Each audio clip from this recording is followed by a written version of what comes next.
Praise the Lord.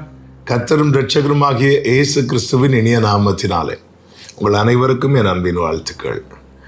புதிய நாளை காண செய்த தேவனுக்கு ஸ்தோத்திரம் உண்டாவதாக.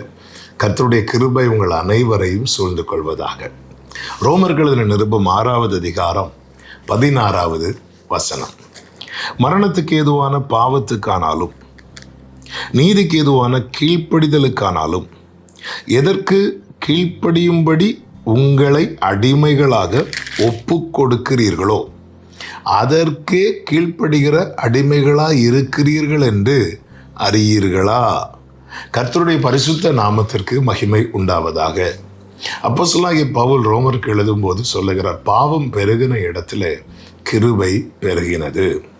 அதாவது பாவத்துக்கு தக்க தண்டனை வர வேண்டிய நமக்கு ஆமென் அந்த தண்டனை தராமல் கிருபையை தந்து நம்மை பாவத்திலிருந்து ரட்சித்திருக்கிறார். ஆமென். அந்த தண்டனை அவரே ஏற்றுக்கொண்டு நமக்காக சிலுவையில் மறைத்தார். அவரால் நாம் மீட்கப்பட்டோம், ரட்சிக்கப்பட்டோம். என் பாவத்துக்கு தக்க தண்டனை, என் கிரியைகளுக்கு தக்கதை தர வேண்டுமானால் எனக்கு தண்டனை தான் தந்திருக்க வேண்டும். ஆனால் அவருடைய கிருபை என்னை பாவத்திலிருந்து மீட்டிருக்கிறது. எல்லா அடிமைத்தனத்திலிருந்தும் எனக்கு விடுதலை தந்திருக்கிறது. இனி எனக்கு ஒரு புதிய துவக்கத்தை கர்த்தர் தந்திருக்கிறார். இனி நான் எப்படிப்பட்ட வாழ்க்கையை வாழ வேண்டும் என்பதை நான் தீர்மானிக்க வேண்டும். என்ன தீர்மானிக்க வேண்டும்? அழகாய் சொல்லுகிறார் பாருங்கள்.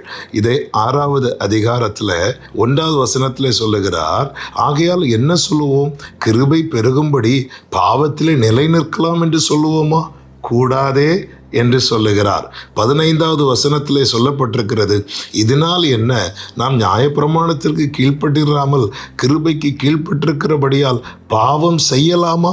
கூடாதே என்று சொல்லப்பட்டிருக்கிறது. இன்னைக்கு அநேகர் இதை தவறாய் புரிந்து கொள்ளுகிறார்கள். என்ன தெரியுமா? நீ என்ன பண்ணாலும் சரி, ஆண்டவர் கிருபையாய் உன்னை காப்பாற்றுவார் என்று. இல்லை, பவுல் தெளிவாக சொல்ற, பாவம் செய்யக்கூடாது என்று சொல்லிவிட்டு தான் 16வது வசனத்தில் சொல்றாரு, மரணத்துக்கு ஏதுவான பாவத்துக்கு ஆனாலும். பாவம்னாலே அது எங்கே தான் நம்மளை டைரக்ட் பண்ண தெரியுமா? மரணத்துக்கு ஏதுவாய். அப்படிப்பட்ட நிலையிலிருந்து நாம் ஜீவனுக்கு ஏதுவாய் திருப்பப்பட்டிருக்கிறோம். மரணத்துக்கு ஏதுவான கிரியைகளை நடப்பித்து கொண்டிருந்த நம்மை கிருபையாய் தேவன் மீட்டு ஜீவனுக்கு திருப்பி இருக்கிறார். இப்போ ஜீவனுக்கு திருப்பப்பட்டவன் மறுபடியும் பாவம் செய்கிறான் என்றால் அவன் எங்கே திரும்பிட்டான் தெரியுமா? மரணத்துக்கு ஏதுவாய் திரும்பி விட்டான். நாம் எதை செய்ய நம் அவயவங்களை ஒப்பு கொடுக்கிறோமோ அதற்கு அடிமை.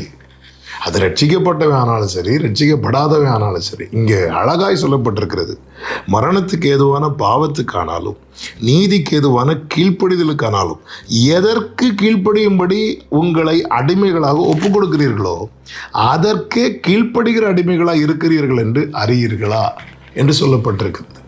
என கேட்டுக்கொண்டிருக்கிற அன்பு சகோதர சகோதரி, கிருபையினால் மீட்கப்பட்டோம், கிருபையினாலே ரட்சித்திருக்கிறார். இனி நாம் செய்ய வேண்டியது என்ன? இனியும் நாம் அந்த மரணத்துக்கு ஏதுவான பாவத்தை நோக்கியே போகிறோம். கூடாதே, கூடாதே, அதை செய்யக்கூடாதே. புரியும்படி சொல்லுகிறேன், இஸ்ரவேலர்களை எகிப்திலிருந்து வெளியே விடமாட்டேங்கிற நிலையில் பார்வோன் உறுதியாக இருந்தான். அப்படிப்பட்ட நிலையில தான் ஆட்டுக்குட்டியின் இரத்தத்தால் இஸ்ரவேலர்கள் மீட்கப்படுகிறார்கள். அவங்க வெளியே வர்றதுக்கு சான்ஸே கிடையாது. இந்த இரத்தத்தின் வல்லமை அவங்களை வெளியே கொண்டு வருது. இது எவ்வளோ பெரிய பாக்கியம்! கொண்டாடினாங்க அந்த ரட்சிப்பை. ஆனால் வெளியே வந்த ஜனங்க அவங்களுக்கு தேவன் நியமித்த பாதையில் நடக்க ஆரம்பிக்கிறாங்க. கொஞ்சம் தூரம் போகலை அல்லது சில நாட்களிலே வேதம் சொல்லுகிறது, அவர்கள் இருதயங்களில் எகிப்துக்கு திரும்பினார்கள் என்று சொல்லப்பட்டிருக்கிறது. அப்படி திரும்ப ஆரம்பித்தாங்க பாருங்க. அவங்க எதை வெறுக்க ஆரம்பிச்சிட்டாங்க தெரியுமா? கானானுக்கு போகிறதெல்லாம் வெறுக்க ஆரம்பிச்சிட்டாங்க. அவங்க மீண்டும் எங்கே தான் போக பார்க்குறாங்க தெரியுமா? எகிப்துக்கு போக பார்த்தாங்க. எகிப்தின் கிரியைகளை ஒவ்வொன்றாய் செய்ய ஆரம்பித்தார்கள். அப்படிப்பட்டவங்கெல்லாம் வனாந்தரத்தில் அழிந்து போனார்கள் என்று சொல்லப்பட்டிருக்கிறது. இந்த நாளில் என கேட்கிற அன்பு சகோதர சகோதரி, நான் ரட்சிக்கப்பட்டேன்னு சொல்லி மீண்டும் பாவம் செய்வேன் என்றால் நான் ஜீவனை நோக்கி பயணித்து கொண்டிருந்தேன்னா எதுக்கு நேராக திரும்பிட்டேன் தெரியுமா? மரணத்துக்கு ஏதுவாய் திரும்பி விட்டேன். நாம் எதற்கு அடிமைகளாக இருக்கிறோமோ அதனுடைய ரிசல்ட்டு தான் முடிவாக இருக்கும். எனவே தேவ பிள்ளைகளே, ஆண்டவர் தந்த ரட்சிப்பை பெரிதாக எண்ணி பாக்கியம் அது, மேன்மை அது. ஆமென். பாவத்துக்கு தக்க தண்டனை வர வேண்டிய நம்ம மேலே அந்த கிருபையை ஊற்றி மீட்டிருக்கிறார்.